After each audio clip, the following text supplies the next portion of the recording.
Good evening all of you. सर्वांचं मी पुन्हा स्वागत करतो.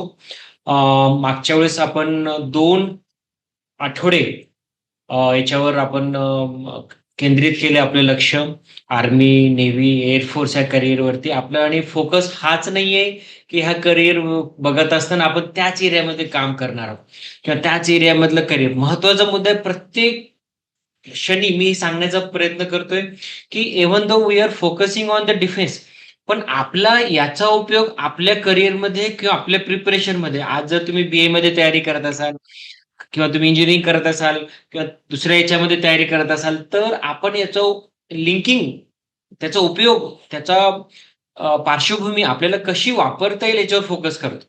मागची जी आपली जी शृंखला होती रविवारची, त्यामध्ये मी पूर्णपणे प्रयत्न केलाय की इंटरव्ह्यूची तयारी करताना इंटरव्ह्यूमध्ये कुठं फोकस लागतो, कुठं चुका होतात आणि आपल्या नॉर्मल डे टू डे लाईफमध्ये याच्या याचा संदर्भ कुठे आहे. तर आय होप मागची जी आपली जी वेबिनार होता, व्हीसी होती, ती सगळ्यांना खूप आवडली असेल किंवा प्रत्येकाला ती कुठेतरी लिंक करता आली असेल आपल्या जीवनामध्ये, आपल्या तयारीशी, आपल्या लाईफच्या गोल सोबत. तर मित्रांनो, आपण आता पुन्हा त्याला पुढे सुरुवात करताना I just start with a PPT start remaining आपली जी एरिया आहेत. आणि मी आज फक्त 15 ते 20 मिनिटं फोकस करणार आहे डिफेन्स याच्यावरती. 15 मिनिटं क्वेश्चन घेण्याचा प्रयत्न करणार आहे. क्वेश्चन तुम्ही काही लाजू किंवा आपल्याला कुठं अशा शंका ठेवू नका की मी विचारला क्वेश्चन छोटा असेल. बिलकुल नका हे करू. तुमच्या बाकीचं जसे एमपीएससी, युपीएससी असेल किंवा बँकिंगचं असेल, इंटरव्ह्यू मध्ये कुठे चुका होत असतील किंवा फायनान्शियली तुम्ही काय करू शकता, लोन कसं करू शकता किंवा तुम्हाला फ्री जे क्लासेस ऑक्सफर्ड, हार्वर्डचे सुद्धा सर्टिफिकेट कोर्सेस कमी किमतीमध्ये भेटतात. विदाऊट सर्टिफिकेट कोर्सेस तुम्हाला फ्री भेटू शकतात. त्या कुठं कुठे आहेत ह्या गोष्टी तुम्ही विचारू शकता आणि याला काही हे करू नका. This is all about your future. Okay, just एक 2 मिनिटांमध्ये आपण याचा ओव्हरव्ह्यू घेऊ, देन विल स्टार्ट फॉर आर्मीच्या याच्यामध्ये. तिन्ही याचा जो हेड ऑफ असतो, it is manage by the ministry of defence, आणि त्याचा हेड जो असतो that is the president of India. It is a supreme commander of the army आहे, दॅट इज अ प्रेसिडेंट असतो. मागच्या वेळेस मी तुम्हाला सांगितलं होतं, चीफ ऑफ डिफेन्स जो असतो, he is a coordinating authority across the services.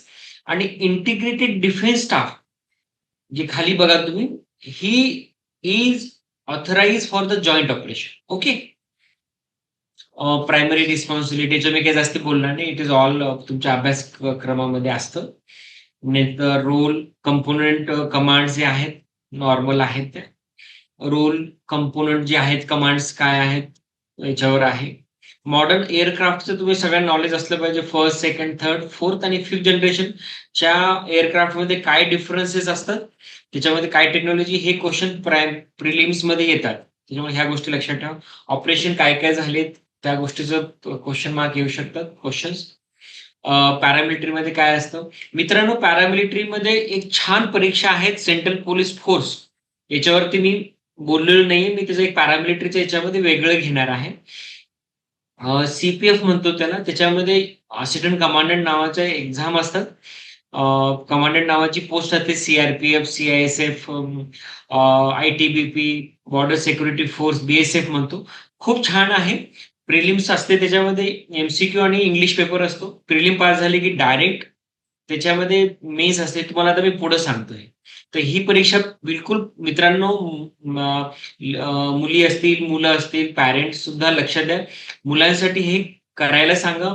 आणि तुम्हाला सुद्धा याचा फायदा होतो, कारण रायटिंग मध्ये आणि फिजिकली तुम्ही कुठे आहात हे सुद्धा कळतं. आणि परीक्षा पास झाला, you can go as a class on office. Okay मित्रांनो, याच्या बाबतीत मी तुम्हाला पुढच्या याच्यात सांगणार आहे, पण मी थोडंसं माहिती हे झाल्यानंतर मी तुम्हाला थोडी देईल डिटेलमध्ये. लीडरशिप, प्रेस्टिज याच्यावर मी जास्त बोलत नाही, अगोदर बोललोय आपण. मित्रांनो, एनडीए मध्ये आपण बघितलंय की परीक्षा जी आहे, एक महत्वाचा प्रश्न आला होता की ज्यांनी आर्ट्स केले, कॉमर्स केले, ते देऊ शकतात का. मित्रांनो, एअरफोर्स मध्ये मॅथमॅटिक्स आणि फिजिक्स लागतं. बाकीच्या आर्मी असतील, बाकीच्या कुठल्याही परीक्षा असतील, त्याच्यामध्ये सुद्धा without any science background you can apply. Okay मित्रांनो, तुम्हाला जसं कळलं तसं तुम्ही चॅटबॉट मध्ये टाकत चला, काही क्वेश्चन असतील काही. ओके, आणि मर्यादा असते 16 16.5 to 19.5. Okay. Then NDA exam pattern कसा असतो बघा. याच्यामध्ये 2 पेपर असतात 2.5 तासाचे, 300 आणि 600, 900. ओके. नंतर मॅथमॅटिक्स मध्ये काय काय क्वेश्चन असतात बघा तुम्ही याच्यात. ओके. नंतर त्याच्यामध्ये जनरल अबिलिटी जे असतात physics, chemistry, science, history, geography, polity आणि जनरल नॉलेज याच्या गोष्टीच असतात. ओके. नंतर असते एसएसबी इंटरव्ह्यू. याच्यामध्ये psychological test, group testing, personal interview, medical अशी 900 मार्क. म्हणजे एक पेपर 300चा, दुसरा पेपर 600चा, असे 900 आणि 900 मार्काची इंटरव्ह्यू, अशा 1800 मार्काच्या याच्यावरती तुमचा परफॉर्मन्स बघून याच्यावर फायनल तयारी होते. एसएसबी बाबतीत मी तुम्हाला मागच्या याच्यामध्ये खूप डिटेल सांगितलं, पण एक जस्ट ओव्हरव्ह्यू देतो. 5 दिवसाची परीक्षा असते. पहिल्या दिवसापासून मुलांची फिल्ट्रेशन सुरू होतं. मग त्याच्यामध्ये पहिल्या दिवशी स्क्रीनिंग होते, ऑफिशियल इंटरव्ह्यू, त्याच्यावरती त्याला दाखवलं जायचं चित्र, त्याला बोलायला लावतात, एमसीक्यू हे करून. मग त्याच्यामध्ये एक देऊन तुम्हाला चित्र दाखवून त्याच्यावरती तुम्हाला बोलायला लावतात. नंतर सायकोलॉजिकल टेस्ट 2 वरती थेमॅटिक अप्रिशिएशन असतं, स्टोरी त्याला बनवावी लागते पिक्चरवरती. वर्ड असोसिएशन एक वर्ड देऊन तुम्हाला बोलायला लावतात, सिच्युएशन देऊन तुम्हाला त्याच्यावरती विचारलं जातं. हे सेकंड डेला होतं. याच्यावरती मग अगेन फिल्टर होतं. Third group testing, group discussion काय होतं, ग्रुप प्लॅनिंग, कमांड टास्क याच्यावरती आपण बोललेलो आहे. फोर्थ आणि फिफ्थ याच्यामध्ये पर्सनल इंटरव्ह्यू होतो. 5व्या दिवशी तुमचं सगळं झाल्यानंतर अगेन एक लास्ट इंटरव्ह्यू होतो. 4-5 ऑफिसर जे असतात मेंबर ते बसतात, त्याच्या समोरती तुम्ही असता, तुमची सगळ्या गोष्टी डिस्कस केल्या जातात. जसं युपीएससीचा इंटरव्ह्यू होतो अर्धा तास ते 1 तास, तसा हा फायनल होतो. मित्रांनो, सगळ्यात टफेस्ट मी का म्हणतो एसएसबीचा इंटरव्ह्यू बा, कारण युपीएससी, एमपीएससी मध्ये तुमचा एकच इंटरव्ह्यू होतो 30 मिनिट, 40 मिनिटाचा. ह्या ठिकाणी तुमचा प्रत्येक दिवशी 5 दिवस 24 तास इंटरव्ह्यू होतो. तुम्हाला युअर अंडर स्कॅनर, तुम्ही कसे वागता, काय बोलता, कसं उत्तर देता, कोणते शब्द वापरता, आणि एका चुकीवरती तुमची युअर आउट असतो. Okay. Now coming to the point of combined defence service. मित्रांनो, ग्रॅज्युएशन नंतर मुलांना, जी मुलं 12वी नंतर तयारी करू शकले नाही त्या मुलांसाठी this is the one of the kind of एक वन वन ऑपॉर्च्युनिटी, ज्या ठिकाणी तुम्ही एक तुम्ही पुन्हा तयारी करू शकता. कारण एक सांगतो मित्रांनो, 12वी मध्ये तुम्हाला गायडन्सला कोणी नसतं. untilness you are not having guidance, you are not having the background, or your parents are not supporting you, you cannot make a preparation for the NDA after 12th. ज्या मुलांना उशिरा कळतं, माहिती उशिरा भेटते, त्या मुलांना CDS is one of the opportunity. Okay मित्रांनो. पहिला एक प्रश्न आहे मित्रांचा बराच, की आर्ट्सच्या बॅकग्राऊंडचे, कॉमर्सच्या बॅकग्राऊंडचे विदाऊट मॅथ, सायन्सच्या बॅकग्राऊंड देऊ शकतात का? येस, तुम्ही देऊ शकता. आता आपण त्याच्यावर बघूया. इंडियन मिलिटरी अकॅडमी देहरादूनला आहे. ऑफिसर ट्रेनिंग अकॅडमी ही चेन्नईला आहे. It requires the bachelor degree from any background, त्यामुळे मी स्पेशल याच्यात लिहिलेलं आहे. ओके मित्रांनो. तुम्ही एमपीएससी तयारी करत असाल, युपीएससी करत असाल किंवा बँकिंग करत असाल, कुठली तयारी करा, पण मित्रांनो सीडीएसची तयारी सुद्धा करत चला. ओके. नंतर आहे Indian naval academy, bachelor degree in engineering आणि बीएससी लागते इथं. ह्या ठिकाणी कॉमर्स आणि आर्ट्सचे कॅन्डिडेट अप्लाय करू शकत नाही. तुम्ही मिलिटरी अकॅडमी जे आर्मीमध्ये अप्लाय विदाऊट सायन्स करू शकता. नेव्हल अकॅडमी मला तुम्हाला बीएससी मॅथमॅटिक्स किंवा इंजिनिअरिंग कॅन्डिडेट अप्लाय करू शकतो. Okay, clear. एअरफोर्समध्ये bachelor degree with physics, chemistry, physics आणि मॅथमॅटिक्स लागतं. परंतु इथं सुद्धा आर्ट्स कॉमर्स अप्लाय करू शकत नाही. म्हणजे आर्मीमध्ये you can apply. Okay, clear. Next. तर मला एकच मित्रांनो तुम्हाला सांगायचं, की तुम्ही जेव्हा एमपीएससी युपीएससी तयारी करताय, प्लीज यू ट्राय. ओके. आणि तुम्ही जरी पास झाल्यानंतर तुम्ही फिजिकलला गेला, तिथं नाही पास झाला, ठीक आहे, पण apply you apply for the interview. तुम्ही जर परीक्षा पास झाला तर इंटरव्ह्यूला जातात, पण जी तुमची तयारी होते ना मित्रांनो, आणि जे तुम्हाला समजा उद्या पास नाही झाला किंवा तुम्हाला जायचं नाही, पण जा आणि तयारी करा, जा आणि फेस करा. Why I tell you you should face, because that gives the some of the platform to understand the requirement, to understand what is the needed, आणि तुम्हाला काय करायला पाहिजे, काय करायला नाही पाहिजे. तुम्हाला कळतं मित्रांनो मी काय म्हणतोय, की तुम्ही तुम्हाला ते अनुभव तुम्हाला पुढच्या येणाऱ्या जीवनामध्ये कामी येतात. कोणाला कसं बोलायचं, इंटरव्ह्यूमध्ये तुम्ही काय चुका करायला नाही पाहिजे, कसे हातवारे करायला पाहिजे, कसं तुम्ही बोलायला पाहिजे, कुठं चुका करू नये आणि कोणाला कसं रिप्लाय देता आलं पाहिजे आणि how to use a presence of mind. Okay मित्रांनो? Now age limit for the Indian military academy is a 19 to 24. जे कोणी मित्र आहेत, ह्या 24च्या अगोदरचे बॅकग्राऊंडचे प्लीज एक्झाम द्या. OTA मध्ये आहे ऑफिसर ट्रेनिंग अकॅडमी चेन्नईला असते. लेडीज अँड जेंटलमेन 1925 आहे. तुम्ही देहरादूनची जी IMA आहे त्याला 24 पर्यंत अप्लाय करू शकता. OTA मध्ये 25 पर्यंत. एअरफोर्स अकॅडमी जी आहे इंडियन नेव्हल अकॅडमी, AFA म्हणजे एअरफोर्स अकॅडमी, INA म्हणजे इंडियन नेव्हल अकॅडमी, 19 ते 23 मध्ये अप्लाय करू शकता. ओके. एक्झाम कंडक्ट केली जाते UPSC द्वारे, 2दा होते.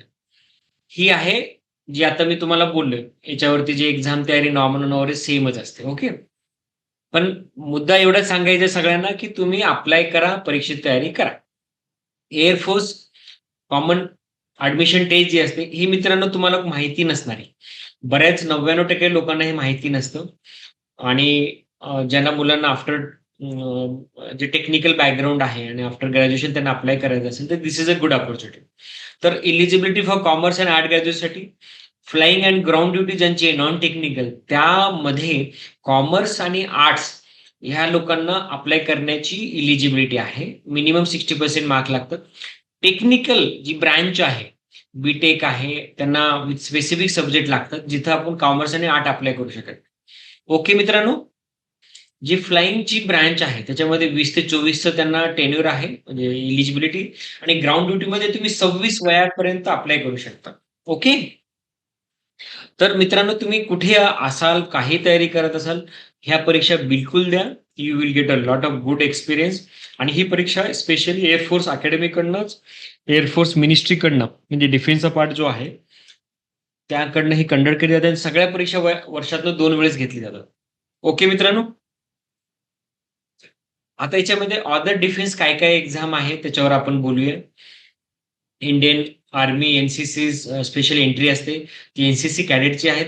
तर बरेचसे मित्र असतील ज्यांनी NCC एक्झाम दिलेला आहे. तर त्यांच्या NCC सर्टिफिकेटच्या बेसिसवरती दे कॅन अप्लाय. नंतर त्याच्यामध्ये इंडियन आर्मी NCC त्याच्यावर करू शकता ज्याच्यामध्ये हे आहे. TGC टेक्निकल ग्रॅज्युएट कोर्स आणि SSC टेक्निकल. तर ह्या ओन्ली इंजिनिअरिंग ग्रॅज्युएट आहेत. तर ओव्हरऑल आपण आता याचा समरी घेऊया. इंडियाच्या आर्मीमध्ये इलिजिबल आर्ट कॉमर्स आहे. कंबाईंड डिफेन्स सर्व्हिसमध्ये IMA आणि OTA मध्ये eligibility graduation in any stream आहे. त्याच्यामध्ये आर्ट्स अँड कॉमर्स. जसं आपण बोललो आर्ट्स आणि कॉमर्स मिलिटरी आर्मीमध्ये जाऊ शकतात. एअरफोर्स आणि नॅशनल अकॅडमी याच्यामध्ये दे आर नॉट इलिजिबल. त्याच्यामध्ये फिजिक्स, केमिस्ट्री, मॅथ लागतं किंवा इंजिनिअरिंग बॅकग्राऊंड. आता एक पुन्हा एक छान आहे, मी जसं आता वरती बोललोय common admission test in air force non technical. त्याच्यामध्ये आर्ट्स आणि कॉमर्स आहे. मित्रांनो एक लक्षात घ्या बाकीच्या सर्व ठिकाणी 24 पर्यंत एज लिमिट आहे. IMA आणि OTA मध्ये ऑफिसर ट्रेनिंग अकॅडमी चेन्नईमध्ये. पण एअरफोर्स कॉमन ॲडमिशन टेस्टमध्ये आर्ट्स आणि कॉमर्सवाल्यांना 26 पर्यंत एंट्री आहे. बघा मागे मी तुम्हाला दाखवलं होतं. फ्लाइंग ब्रांचमध्ये 24 पर्यंत आहे. ग्राउंड ड्युटी नॉन टेक्निकलमध्ये 26 पर्यंत आहे. ओके. तर NCC स्पेशल एंट्री जी आहे, NCC सर्टिफिकेटवरती आर्ट्स आणि कॉमर्स इलिजिबल आहे. तर तुम्ही ह्या गोष्टी तुम्हालाही अप्लाय करा आणि दुसऱ्या मित्रांनाही सांगण्याचा प्रयत्न करा. आणखीन एक 12वी नंतर काय-काय आपल्याला अपॉर्च्युनिटी आहे टेक्निकल एंट्री याच्यामध्ये आर्मीमध्ये. बॉईज जे 12वी नंतर फिजिक्स, केमिस्ट्री मॅथ आहे 60% त्यांना आहे. याच्यामध्ये रिटन एक्झाम नसते. तुम्हाला डायरेक्ट शॉर्टलिस्ट करतात आणि SSB इंटरव्ह्यूला तुम्हाला अप्लाय करतात. Once you select in this training अकॅडमीला तुम्ही जाऊ शकता इथे. ओके. आणि याच्यामध्ये मी तुम्हाला एक सांगायचं राहिलं मित्रांनो, ह्या एक्झाममध्ये बरेचशी मुलं काय होतात 12वी मध्ये झाल्यानंतर NDAला माहिती नसतं किंवा जी मुलं NDAमध्ये परीक्षा देतात पण फेल होतात, परीक्षा पास होऊ शकत नाहीत. रिटनमध्येच पास होत नाही किंवा इंटरव्ह्यूमध्ये खूप लोकं उडतात. They are very unhappy guys किंवा they are very feel down. तर त्यांच्यासाठी ही खूप मोठी पर्वणी असते आणि आपले जे specially in Maharashtra people don't know about this classes की याच्यामध्ये की त्यांना अपॉर्च्युनिटी माहिती नसतात आणि पीपल डोंट नो आपण कारण आपल्याकडं डिफेन्सचं बॅकग्राऊंड नसतं. तर this is a very good opportunity for all of our candidates आणि पॅरेंट्ससाठी. तर याला तुम्ही सोडू नका आणि तुम्ही जेव्हा ही तयारी करताय तुम्ही, तर याला तुम्ही त्याला एक अपॉर्च्युनिटी म्हणून बघा त्याला आणि खूप मेहनत करा मित्रांनो आणि लक्षात घ्या you have a great opportunity to serve. बाकीचं एक वेगळी लाईफ आहे तुम्हाला, वेगळं स्टेटस आहे. You have a great respect and तुमच्या मुलांचं एज्युकेशन खूप हाय लेव्हलला असतं. Your children have a different kind of culture, your children have different exposure and the vision. आपण कसं असतो आपण आपल्याला वाटतं कारण आपण डिफेन्सच्या बाबतीत माहिती नसतं. पण you have the different exposure तुमच्या फॅमिलीसाठी, वाईफ किंवा हजबंडसाठी किंवा मुलांसाठी एक एक एक्स्ट्रीमली गुड कल्चर आहे. त्याचं एक वेगळं एक्सपोजर तुम्हाला तिथे गेल्यावरच कळतं. And no doubt your life is very discipline. तर please you can have a thought on this. मित्रांनो, जी मुलं तुम्ही तुमच्या आपल्याकडे जी ग्रॅज्युएट इन द लॉ आहेत, त्यांच्यासाठी this is one of the good opportunity for the this one की जज ॲडव्होकेट जनरल एंट्री असते. याच्यामध्ये जे काही आपले आर्बिट्रेशन येतात किंवा जे काही ॲडमिनिस्ट्रेशन ऑफ डिफेन्समध्ये जेव्हा लॉची ग्रॅज्युएटची जी गरज असते, लीगल मॅटर जे असतात, त्याच्यामध्ये ह्या लोकांची खूप गरज असते. And they have get all perks, all status same with this. Okay. तर this is a kind of opportunity for this. आणि तुमचं एंट्री क्लास 1 म्हणूनच होते आणि याच्यामध्ये जी अपॉर्च्युनिटी राहते you need to have the 55% mark. Age limit 21 to 27 year आहे. मेल फिमेलसाठी ओपन आहे आणि याच्यामध्ये बार काउन्सिल ऑफ इंडियाचं रजिस्ट्रेशन लागतं. आणि once you pass out from here, you directly start your training from the Chennai officer training academy. This is a good kind of training ज्या ठिकाणी तुम्ही हे करू शकता. नेक्स्ट इज जसं मी मागे आपण बोललो ह्याच्यावरही आपण ऑलरेडी डिस्कस केलं. I don't discuss more on this. Okay. If you have any doubt you put up in the chat box. Okay. आता मी जसं बोललोय की Indian force air force common admission test याच्यामध्ये काय-काय flying technical, non technical duties काय याच्यावर आपण आता जस्ट बोललेलो आहे. त्याच्यामुळे मी याच्यावर टाईम टाकणार नाही. तर this is kind of thing. नंतर हां, याच्यामध्ये हे राहिलं होतं, की याच्यावर एक्झाम काय राहते, कशी राहते? याच्यामध्ये 2 तासाची परीक्षा असते. टोटल क्वेशन 100 असतात आणि एका क्वेशनला 3 मार्क असतात. असे 300 मार्क्सची परीक्षा असते आणि त्याच्यामध्ये निगेटिव्ह मार्किंग असते. For 1 mark there is a deduction of 1/3 mark. For technical ब्रांचसाठी 45 मिनिट्सचा पेपर असतो. आणि त्याच्यामध्ये 50 टेक्निकल क्वेशन असतात आणि कॅरीज द 3 मार्क्स अगेन. याच्यामध्ये जे पेपर कव्हर जे असतं याच्यामध्ये air force common admission test, general awareness, verbal ability, numerical, same kind of thing. इंग्लिशचे क्वेश्चन असतात. जनरल अवेअरनेसमध्ये हिस्ट्री, जिओग्राफी, पॉलिटी आणि करंट अफेअर्स सगळं इन्क्लूड असतं याच्यामध्ये. Numerical ability. तर this is all kind of same. तुम्ही मित्रांनो एक बघा, यूपीएससीचा सीसॅट पेपर असो, एमपीएससीचा सीसॅट असो किंवा काही किंवा तुम्ही याचे पेपर तुम्ही जेव्हा केव्हा जनरल जीकेचा पेपर असतो किंवा जनरल स्टडीजचा पेपर, तर सगळ्यांचं मोर ऑर लेस सगळं सेम असतं. ओके. तुम्ही जर एमपीएससी तयारी करत असाल तर तुम्ही यू कॅन अप्लाय फॉर यूपीएससीची एक्झाम देऊ शकता, डिफेन्स देऊ शकता, तुम्ही तुम्ही तलाठ्याची परीक्षा देऊ शकता, ग्रामसेवकाची देऊ शकता. ओके. फरक एवढा आहे की तुम्हाला काय त्या दिवशी वाचायचंय, काय तयारी करायची एवढं कळलं. मोर or less only percentage of marks changes. Okay. Now, last is the one of the thing which is a very controversial discussion on the Agniveer, which was the launch earlier. This is a one of the good entry. आणि ही 12वी नंतर आहे, पण it is on the class 4 level म्हणजे one of the entry लेव्हलची असते. हे आपल्याला मला वाटतं बाकीच्या मुलांना गरज नाही, पण एक इन्फॉर्मेशन बाकीच्यांना सर्वांना राहावी याच्यावर मी जस्ट 1-2 मिनिटं याच्यावर बोलतो. Then we will start on the question and answer session. पण याच्यात फायदे मी तुम्हाला सांगतो. After 12th class you can apply with all kind of stream. 17.5 वर्ष ते 21 वर्षापर्यंत you can apply for this.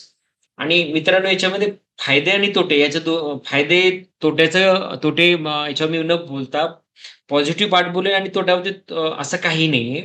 तर याच्यामध्ये शॉर्ट टर्म 4 इयर सर्व्हिस असते तुम्हाला. सर्व्हिस केल्यानंतर यू कॅन कम बॅक. मित्रांनो जेव्हा तुम्ही याची ट्रेनिंग करत असता, तर ट्रेनिंग करत असताना तुम्हाला स्टायपंड भेटते, सॅलरी भेटते आणि 4 वर्षानंतर तुम्ही हे करता, तर त्यावेळेस after 4 year of service there can be option depending upon your performance. आणि ही जी अग्निवीरची सर्व्हिस आहे, you can enter into all 3 services. 3 stream in the technical, non technical. This is a recently introduce आहे जे आपण बोललेलो आहे. You get a 4 year. जेव्हा तुम्ही 4 इयरच्या एंट्री नंतर तुम्ही जेव्हा संपते, तर 25 candidates will be observe in the at the end of the batch. Okay. आणि याच्यामध्ये जे एंट्री होते, जनरल ड्युटी आहे, टेक्निकल, ट्रेड्समन, क्लर्क, ड्रायव्हर, अशा सगळ्या एंट्री याच्यामध्ये असतात मित्रांनो. आता क्वेश्चन मार्क जेव्हा क्वेश्चन येतात किंवा याच्यामध्ये काय काय क्वेश्चन विचारतात. जनरल नॉलेजचे 15 क्वेश्चन असतात, मॅथ्सचे 15, जीएसचे 15 आणि क्वालिफिकेशन 12वी जसं तुम्हाला आहे, you need to have the 50% mark. बऱ्याच वेळेस याच्यामध्ये असं येतं की ह्यामध्ये क्वेश्चन कमी जास्त काय होतात किंवा whether it is a tough. Normally these are the normal routine questions have been asked, but no doubt there is also lot of competition is in the this one. पण बऱ्याच वेळेस असं क्वेश्चन येतो मित्रांनो, की का जॉइन करावी? अग्निवीर चांगला आहे का?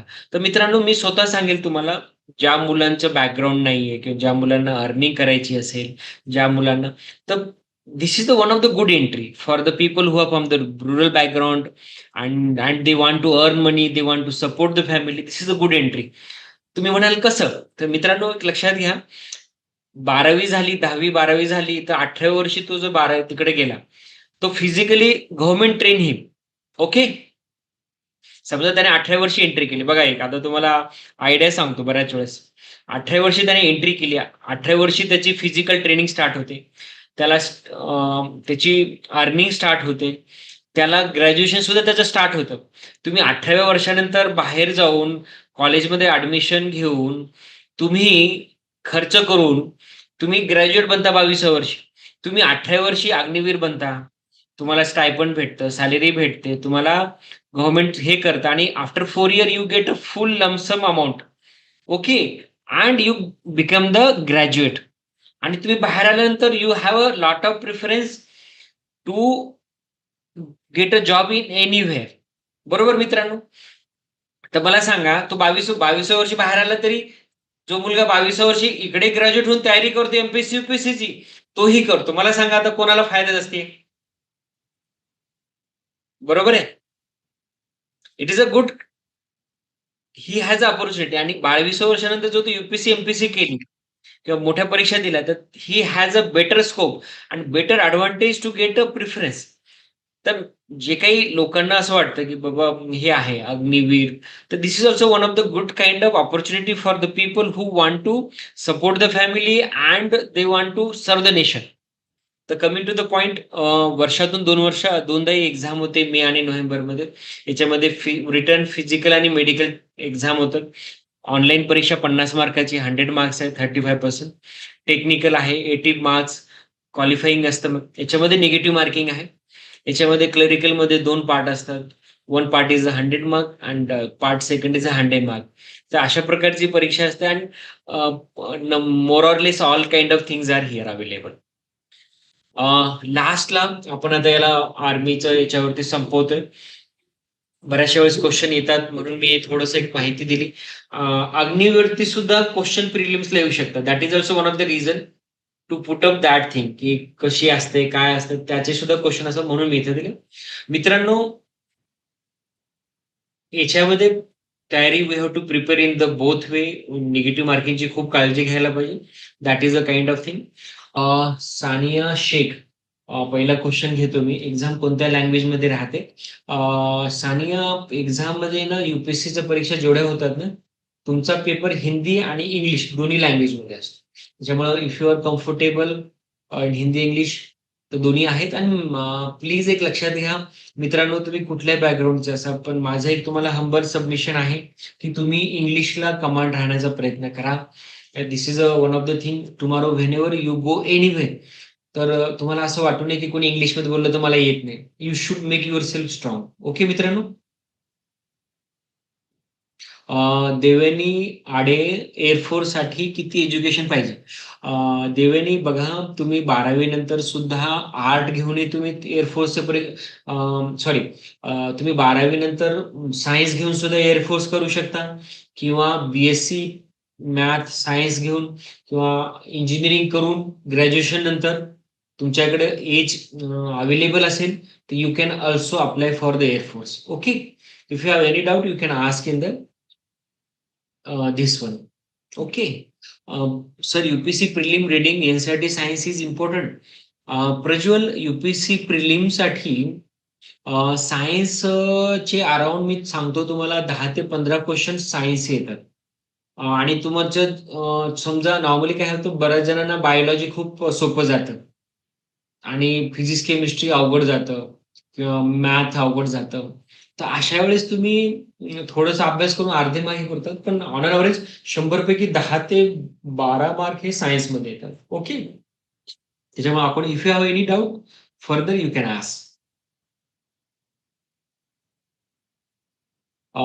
माधवी, माझा भाऊ 9th आहे, IFA एक्झाम द्यायची, तर आतापासून काय strategy? Madhavi, very good strategy की तुम्ही आतापासून विचार करताय. 9th आहे तर माधवी, तुम्ही आतापासून एनसीईआरटीची सगळी पुस्तकं हे करा, पुस्तकं त्याला चांगली तयारी करायला हवा, आणि डिफेन्सच्या तयारी करणाऱ्या इन्स्टिट्यूट आहेत, ऑनलाईन कोर्सेस आहेत, त्या जॉईन करा तुम्ही. त्याचे एक्झामचे बुक भेटतात. तर त्या एक्झामचे बुक तुम्ही आपल्याला मार्केटमध्ये अवेलेबल आहेत, आर्यन पब्लिकेशन आहे, आणि त्याची तयारी करा. आणि this is the right time to start for the एअरफोर्सच्या तयारीसाठी. माझी इच्छा आहे की तुम्हाला तुमच्या भावाला 12वी नंतर तुम्ही एअरफोर्सला पाठवू शका. आणि काही डाऊट असतील तुमच्या पॅरेंट्सकडनं, you can ask to my mail. Okay. मी मेल टाकून देईल किंवा तुम्ही माझ्या सोशल मीडियाच्या अकाउंटला तुम्ही प्रश्न विचारू शकता. ओके. मनाली, इंडियन आर्मीसाठी ग्रॅज्युएशन नंतर अप्लाय करू शकतो का? Definitely better. You can apply after graduation and there is no problem. फक्त वय तुमचं वाढवून वय तुमच्या 12वी म्हणजे सॉरी 20 to 21च्या अगोदर असेल तर ते छान आहे, आणि यू शुड ट्राय अर्ली. तलाठीसाठी कोणती पुस्तकं देऊ? सानिया, जी आपली एमपीसीची जी पुस्तकं आहेत, तीच पुस्तकं आपल्याला तलाठीसाठी आहेत. फक्त त्याची तलाठीची बुक असतात बघा. तर युनिक अकॅडमीची पुस्तकं आहे, चाणक्य मंडलची पुस्तकं आहेत, तर ती पुस्तकं तुम्ही घेऊ शकता. Mihir, sir, you told us prepare for the CDS with exam you are preparing. I am preparing for banking, PSU, SS. Sir, I am good in finance theory, not habitual to physical. So is it good if I only focus on theory-based competitive? It is a good question. पण मला काय सांगायचं आहे की you don't have any problem to give the exam. It doesn't matter, at least you get a practice. आणि तुम्हाला apply, if you are not interested physically, don't go for the physical, पण give exam and try to give exam. If you pass out, your confidence yourself will increase.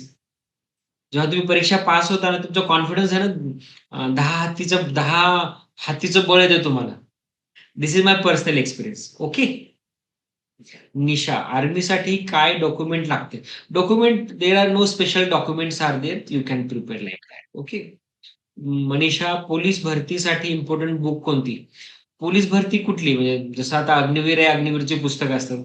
Police भरती महाराष्ट्राची आहे, तर unique academy किंवा यांची पुस्तकं available आहेत मार्केटमध्ये, ते बघून घ्या. Commerce student cannot apply in the Air Force. Commerce and arts only can apply in the, sorry, commerce student can apply for the Air Force non-technical duties. Ground duty साठी apply करू शकतात. मी आता जी ही होती पीपीटी ती share करतो मी अजिंक्यकडे, तर त्यांच्याकडनं तुम्ही करू शकता. एनडीए एक्झाम कोणत्या लँग्वेज मधून राहते? एनडीए इंग्लिश आणि हिंदीमध्ये असते बेटा. सर, आर्मीच्या जागा कधी निघतात? वर्षातून 2दा परीक्षा होतात यूपीएससीचं, बघा तुम्ही. ओके, त्याच्यात काही प्रॉब्लेम नाही आपल्याला. देवानी, एअरफोर्ससाठी कोणत्या स्टडीवर फोकस करायला पाहिजे? एअरफोर्सचे तुम्ही हे बघा, याच्यामध्ये 2 परीक्षा आहेत. एअरफोर्समध्ये टेक्निकल, नॉन टेक्निकल. टेक्निकल म्हटलं की त्याचे वेगळे बुक असतात. त्याच्यामध्ये फिजिक्स, केमिस्ट्री, मॅथ. तुम्ही 12वी पर्यंतचे 12वी नंतर एअर दिली, तर 12वी पर्यंतच्या सिलेबसवर विचारतात आणि तुम्ही सी-डी-एस ग्रॅज्युएशन नंतर दिली, तर ग्रॅज्युएशन लेव्हलची सिलेबसवर विचारतात. तर तुमच्याकडे देवेनी मार्केटमध्ये पुस्तकं दोन्हीसाठी अवेलेबल आहेत. You can check it out. Arihant publication आहे. बरेच काही टाटा मॅग्रेलचे सुद्धा पब्लिकेशन आहे. संजना घाटे. माझा क्वेशन आहे की मला यूपीएससीची एक्झाम द्यायची आहे sir, but me NCC cadet आहे. तर त्यात मी वेळ नाही देऊ शकते. यूपीएससी आहे सर ट्राय, तर कसं अभ्यास करायला हवा? कॅडेट आहे सर, ते त्यात मी वेळ नाही देऊ शकते आहे. यूपीएससी आहे. संजना, एक लक्षात घ्या, तुम्हाला स्वप्न बघितले तर स्वप्नासाठी घाम गाळावा लागणार आणि without hard work you don't get anything.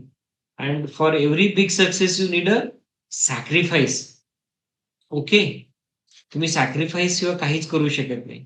तुम्हाला मोठं बनण्यासाठी मेहनत आणि रात्रंदिवस जागावं लागणार बेटा. आता वेळ कसा काढायचा हे तुमचं हे आहे. रात्रभर जागा, दिवसा काम करत झोपा, एन-सी-सी करत झोपा. पण तुम्हाला स्वतः खूप मेहनत करायला आहे. साक्षी, माझा भाऊ 9th मध्ये आहे. त्याने टेक्निकल घेतलं आहे, तर त्यानं कशी तयारी करावी? साक्षी, 9th मध्ये आता टेक्निकल घेतलं म्हणजे काय केलं मला कळत नाहीये. पण एन-सी-ई-आरटीची पुस्तकं आणि 12वी नंतर त्याला करायचंय असेल, तर त्याच्यासाठी पुस्तकं, क्लास त्याची लावा. बरेचसे तुम्ही Googleवर केलं, तर बरेचसे काही आता डिफेन्सची तयारी करणारे अकॅडमी आहे. स्टडी मटेरियल प्रोव्हाईड करतायत. खूप काही मटेरियल अवेलेबल आहे. त्याला एक्झाम कंडिशनमध्ये त्याला you try to take a preparation. Okay. ग्रामसेवकसाठी कोणते बुक इम्पोर्टंट आहे? मला माहिती नाही ग्रामसेवकसाठी बेटा. पण मी पुढच्या वेळेस म्हणजे तुम्ही आता सध्या मार्केटमध्ये युनिक अकॅडमीची जी नॉर्मली पुस्तकं असतात तेच आपण ग्रामसेवक असतो. पण त्याचे परीक्षेचे क्वेश्चन वेगळे असतात. कॉमर्सचे स्टुडंट सोनल, कॉमर्सचे स्टुडंट जॉइन करू शकतात air in non technical category. Altaf, MPSC B grade पी-एस-आयसाठी बी-एस-सीचे ऑप्शनल सब्जेक्ट घेऊ शकतो का? You can take it whatever the. पण मला असं म्हणायचं की जे काही तुम्हाला साधे जिथं सक्सेस रेशो जास्त आहे आणि तुम्हाला काही वेगळं म्हणजे त्रास होणार नाही, असं ते ऑप्शनल बघून ते करण्याचा प्रयत्न करा. सानिया, पोलीस भरतीसाठी कोणती बुक चांगली आहे? तुम्हाला मार्केटमध्ये खूप भेटणार. तुम्ही युनिक अकॅडमी आहे, चाणक्य मंडलचं आहे. ओके. आर-आर-बी साठी कोणती पुस्तकं रीड करायची आहेत? आर-आर-बीची छान पुस्तकं अरिहंत पब्लिकेशन याची त्याची आपल्याला खूप भेटतात. अरिहंत आहे, टाटा मेमोरियल आहे, उषा पब्लिकेशनची खूप छान पुस्तकं आहेत. You can do it. Swati, defence there is any office work भरती? डिफेन्स ही ऑफिस वीक भरती असते, पण त्याचे वेगळे नोटिफिकेशन निघतात. महाराष्ट्र पोलीस भरतीसाठी कोणत्या बुक्सची प्रिपरेशन करायची? प्रेरणा, याच्यामध्ये महाराष्ट्र पोलीससाठी मार्केटमध्ये खूप पुस्तक आहेत. चाणक्य मंडलचे, याचे बाकीचे ते तुम्ही बघू शकता. आर्ट्स स्टुडंट एअर जॉइन करू शकतात. एमपीसाठी कोणती पुस्तके वाचायला हवी? चाणक्य मंडळ आणि हे बघून घ्या. तुम्हाला छान पुस्तकं भेटतील. स्टाफ सिलेक्शनसाठी कोणती बुक रीड करायची आहेत सर? स्टाफ सिलेक्शनच्या आर्यन पब्लिकेशनची बुक आहेत मार्केटमध्ये. इंग्लिशमध्ये आहेत, हिंदीमध्ये, ते चेक करून घ्या. ओके मित्रांनो. तर पुढच्या वेळेस एमपीसाठी भेटूया आणि thank you all of you. Thank you Ajinkya. धन्यवाद सर. आजचे आपण नेव्ही, आर्मी आणि एअरफोर्स याबद्दल चांगलं मार्गदर्शन केलं. महाराष्ट्र राज्य उच्च व तंत्र शिक्षण विभाग आणि महाराष्ट्र माहिती तंत्रज्ञान सहायता केंद्र यांच्या संयुक्त विद्यमाने सुरू असणारा करिअर कट्टा या उपक्रमांतर्गत 52 आठवड्यांचे अखंड संवाद शृंखलाचे आजचे 16वे सत्र आणि करिअर संधींचा ऑनलाईन महामेळावा, ऑनलाईन प्रशिक्षण कोर्सचे देखील 16वे सत्र. या प्रसंगी उपस्थित सर्वांचे खूप खूप आभार. आज आम्हाला सर्व विद्यार्थ्यांना मार्गदर्शन केल्याबद्दल माननीय डॉक्टर तुषाबा शिंदे सर यांचे विद्यार्थ्यांच्या तर्फे मी मनापासून आभार मानतो. तसेच या उपक्रमाच्या माध्यमातून पदवीसाठी प्रवेश घेतलेल्या आणि घेऊ इच्छिणाऱ्या विद्यार्थी व पालकांना उच्च शिक्षणात पाऊल ठेवताना महत्त्वपूर्ण जाणीव करून दिल्याबद्दल आणि त्याचप्रमाणे उत्तम व्यक्तींचे मार्गदर्शन मिळविण्याची संधी उपलब्ध करून दिल्याबद्दल करिअर कट्टा महाराष्ट्र माहिती तंत्रज्ञान सहायता केंद्राचे अध्यक्ष माननीय यशवंतजी शितोळे सर यांचे देखील मनस्वी आभार. त्याचप्रमाणे आज सत्रात उपस्थित सर्व प्राध्यापक वर्ग, विद्यार्थी आणि पालक वर्ग यांचे देखील आभार. आणि या सर्व आयोजनासाठी सहकार्य करणारे करिअर कट्टा टेक्निकल टीमचे देखील खूप खूप आभार. आणि अध्यक्षांच्या परवानगीने आजचे सत्र इथेच संपले. मी असे जाहीर करतो. धन्यवाद.